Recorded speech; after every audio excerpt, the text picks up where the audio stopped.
Welcome to what should be the final upgrade video for the Pro Boat Stealthwake.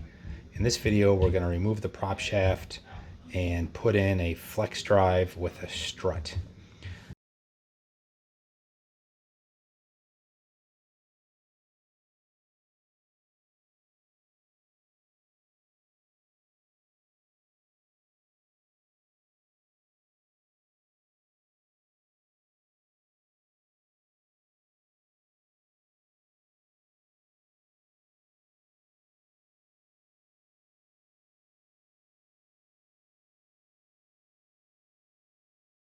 We need to remove the prop shaft, which I have already done. I've taken the prop shaft out and the universal joint. If your prop shaft is still attached, unlike this one, as you can see, it spins pretty freely. So if it hasn't come loose, just grab the end with a pair of pliers and you can just twist it back and forth and it'll break loose. So to take this out, we're just going to wiggle this out. This was in there pretty tight. Once I got the end out, the rest of it just kind of slides out. We got the stuffing tube and prop shaft out. On the stuffing tube, and probably the reason we were sucking up water inside that stuffing tube so often is at this end, the stuffing tube, or the bushing inside the stuffing tube, is pretty consistent. It's 3.2 millimeters. It's probably been worn down a little bit, considering the prop shaft itself is only 3 millimeters, 2.9 millimeters. The bushing in this end has been worn out and is now an oval more than a circle. So that's probably why we get so much water inside our prop shaft. You can replace just the prop shaft and stuffing tube and replace it with a new assembly. You just slide it back in, epoxy it into place, and you're good to go. So if you're replacing the whole drive system, stuffing tube, prop shaft, and replacing it with a flex system, this is basically what you're going to need. This is the coupler. So this will connect our flex shaft to the motor. This is actually a flex cable saver, and I'll put all the part numbers in the description box below. This is the strut assembly. This is the Speedmaster 21 strut. That is this piece. So this will mount on the transom. So we bought another propeller. This is actually the CNC 40 millimeter 1.6 pitch D-tongued prop. And then of course you need a flex cable assembly. In our case, the flex cable assembly, it's a 150 cable with a 3/16 prop shaft that's 2 1/4 inches long. That's what this is. So flex cable, there's the 3/16 prop shaft, but it came with the drive dog and the prop nuts. Also came with the Teflon liner. So because we're using the Teflon liner with the prop shaft, we needed 1/4 inch brass tubing for the stuffing tube. And this is the K&S number 1149 brass tube 1/4 inch. And this is actually a 3-foot piece. Obviously, I have plenty of room here to make mistakes and practice. So I originally bought this larger diameter tubing because I wanted to make a wet well. In order to adjust your prop angle, it's got to be able to move, right? And the only way it can move if the stuffing tube goes all the way inside is to do something like this, which is called a wet well. So you have your larger diameter tubing on the outside, your stuffing tube on the inside. If your strut is mounted, your stuffing tube is coming out, adjust that angle ever so slightly. This piece is inside the hull. It's relatively short, and then it's sealed off so that water's going to get inside in between the two tubes, but then inside it's sealed off against your stuffing tube. But again, this allows you to move that prop shaft up and down. However, in my initial experiments, there just isn't a lot of room inside there to get that bend and have a wet well. The next thing is, how do we get the stuffing tube flattened out so that before it exits the transom, it's flat. We need that stuffing tube coming out the back parallel to the bottom of the hull. We don't want that 6-degree angle we already have. What I have done is I took the current length of the stuffing tube. The black part is what sticks out of the hull.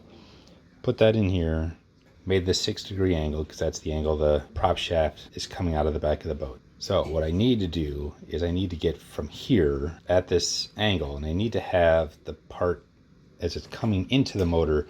This needs to be straight, so we have a nice straight, well-supported flex cable going into the motor. So I want probably the first 1.5 inches, 2 inches to be straight. Then I need to have it bend down and then bend again, so that when it gets to this point where it's exiting the transom, I need that straight to be probably 1 inch or 2 inside the transom wall. So I just grabbed a piece of solid electrical wire, and if I just kind of lay that on there, so if I just put a bend in, let's just say here, put a little bend. So I'm heading for the bottom of the hull, and I need to put another bend in to get this to come out straight. You can kind of see, there isn't a lot. There's a little bit of an S bend in there. But then if I feed this in through the back, feed that up through there, I mean, we're basically right in line with the motor. Obviously this isn't, exact here. It's just a piece of wire, pretty much parallel with the bottom of the hull. So I'm just going to kind of use this as my guide to bend my brass tubing. But again, this is 1/4 inch brass tubing. We're not making any real dramatic bends in it. I think I can bend that just with my fingers. I don't think it needs to be annealed. Brass is relatively soft, and it is the K&S tubing, so it's good quality brass tubing. So I'm not too worried about that kinking on us. I made my first bends, and if you put this up here, so it's pretty close to following the angle I had drawn. So one thing I did do is I made sure this end is longer than I needed. Obviously I have lots of room at this end, and then I can cut each end to the right length. 1/4 inch tubing fits the hole real easy because the existing stuffing tube was a little bit bigger diameter.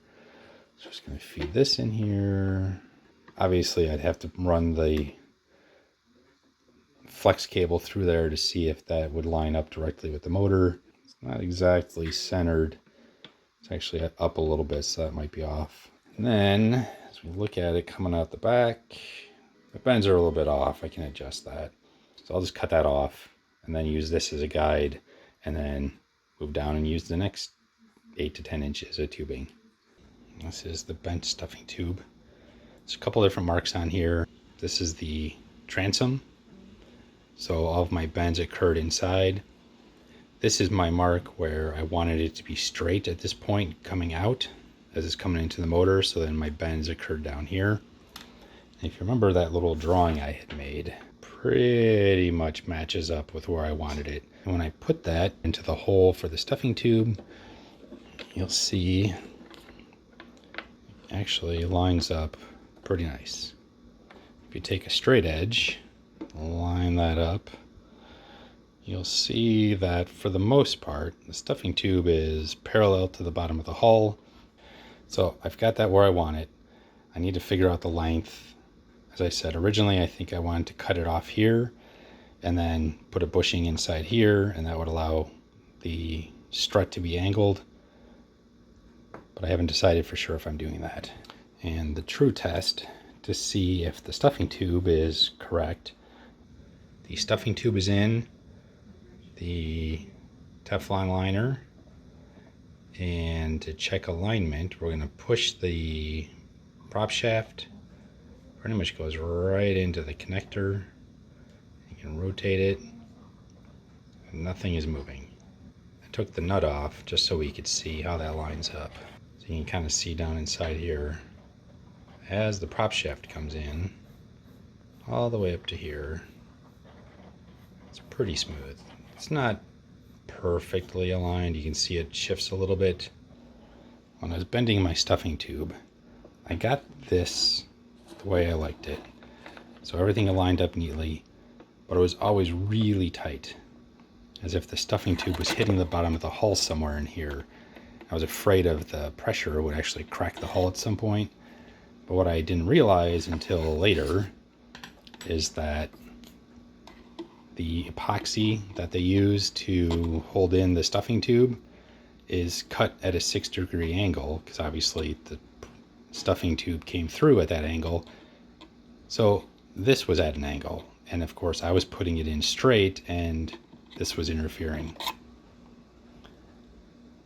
So I took a drill bit, just turned it by hand just to kind of cut some of that out, went in there with a little bit of a file, and then all of a sudden the prop shaft fit perfectly and actually is a little bit loose now.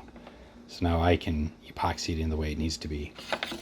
The only thing I haven't determined yet is whether or not I want to just grind all this out of there or re-epoxy the whole thing.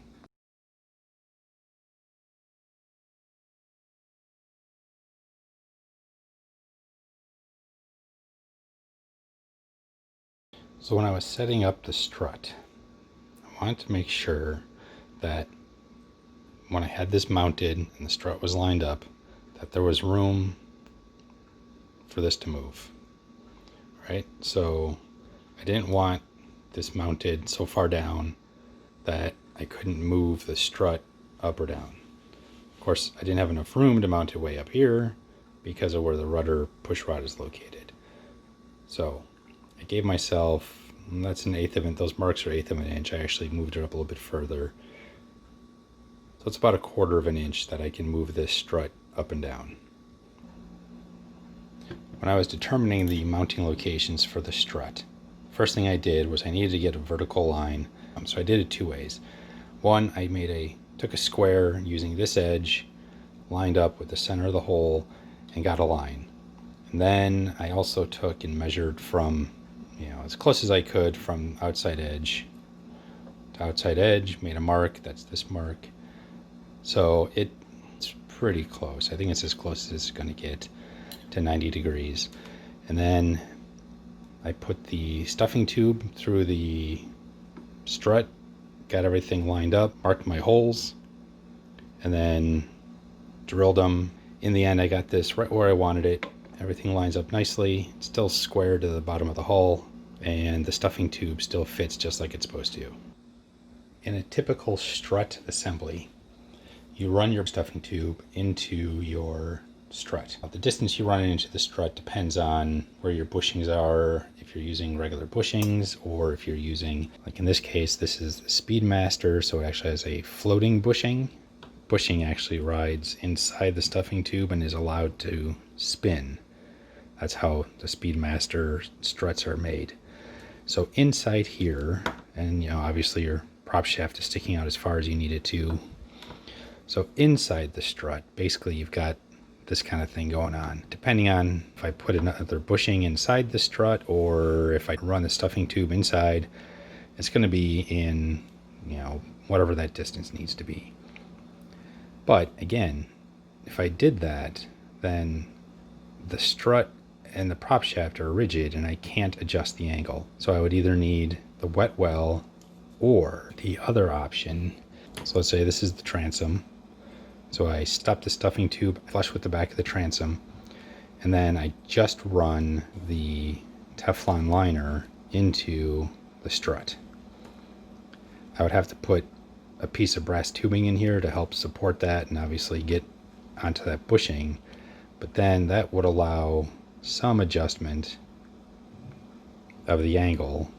Well, actually this would be mounted firm, and then you could actually move that and adjust the angle. So that's what I'm thinking of doing. I need a space between the transom and the strut, and to do that I think I'm just going to put a shim in for now and see what that looks like. But before I do that, I need to figure out if that's really what I want to do, because I really don't want to have to rebend the stuffing tube if I do it wrong. Because like I said, the easy way to do it right now is just, we'll run that stuffing tube into the strut, leave the space I need in there, just mount this to the transom, and then this is just a rigid strut. It's not going to go anywhere. We have to rely on the trim tabs to hopefully control the ride attitude. So I've got everything rough fit. Nothing has been glued. I haven't made the final cuts. You can see the stuffing tube is actually sticking out the back of the strut because I haven't figured out when and where I want to cut that. But everything is in, it fits well, the strut is mounted. So the next step is to get the stuffing tube cut to the right length and then get it mounted into place. Or then we'll get the prop shaft cut.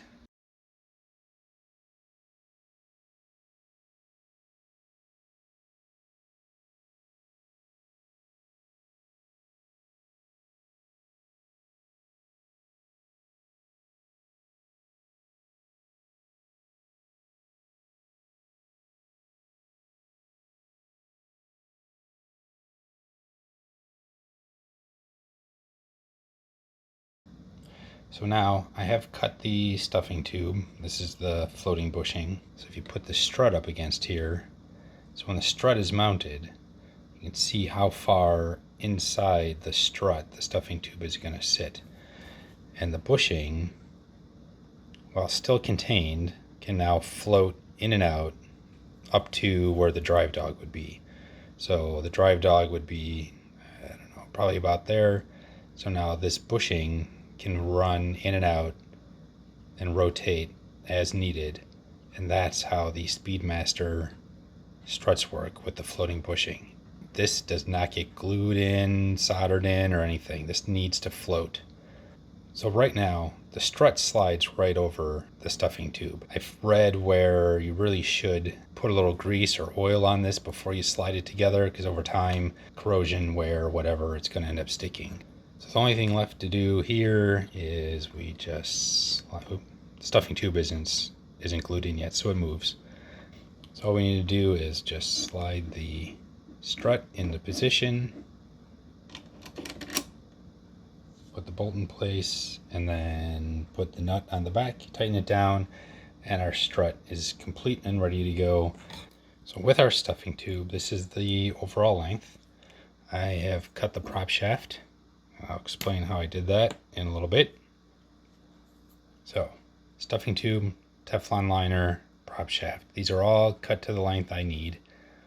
How I came up with the length for the Teflon liner is I wanted a little bit sticking out by the engine, by the motor. And then at the other end, the Speedmaster floating bushing, when that goes in, I push the Teflon liner, it's pushing on the bushing, vice versa. As this is sticking out the back and where this sits, so here's the transom.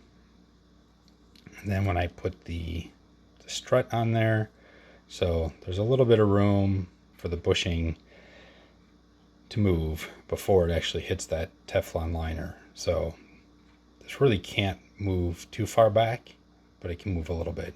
So that's how I came up with the liner.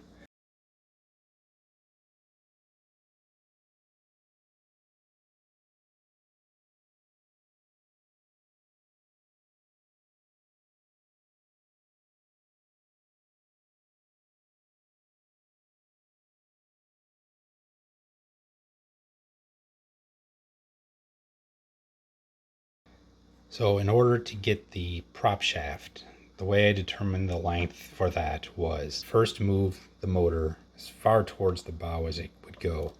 So you can see where the slots are in the mounting bracket. So the motor is pushed as far forward as it can go, leaving as much of a gap between the stuffing tube and the collet as I can afford at this point. And you don't want more than 1/4 inch or so of cable just open and unsupported. So at this end, the way I determined the length I needed was to make sure I had a minimum of 3/16 of an inch gap between the strut and the drive dog. And then I wanted to make sure I left enough space to allow for larger props. If we go with the bigger prop, this part of the prop is going to be longer, which means, it may go up to here, and then I've only got that much space to put the prop nuts on. This prop is basically as far back as it can go. So the threads on the prop shaft pretty much end right where this first nut is. So I knew I wanted to allow that space, so I knew this distance from here to here I know the distance from there to inside the motor, so that's where I ended up cutting the prop shaft. I cut it a little bit long, so I did cut it twice. So as you can see, I actually cut off more flex cable than I have what's left. I cut this a little longer than I thought I was going to need initially, just to make sure I didn't cut it too short. Easier to take more off than to try to put some on. When you cut your flex cable, you have to solder the ends. So basically I made my mark on the cable and then soldered on both sides of it. If you don't solder your cable, the little strands will actually start unwinding on you, and that's the last thing you want to happen. So then once you get the final length cut, I put a little more solder on the end, make sure it was all nice and clean. Then I took a grinder, kind of ground that tip to an angle so that it slides into the coupler, and then took some sandpaper and cleaned it up so it was nice and smooth.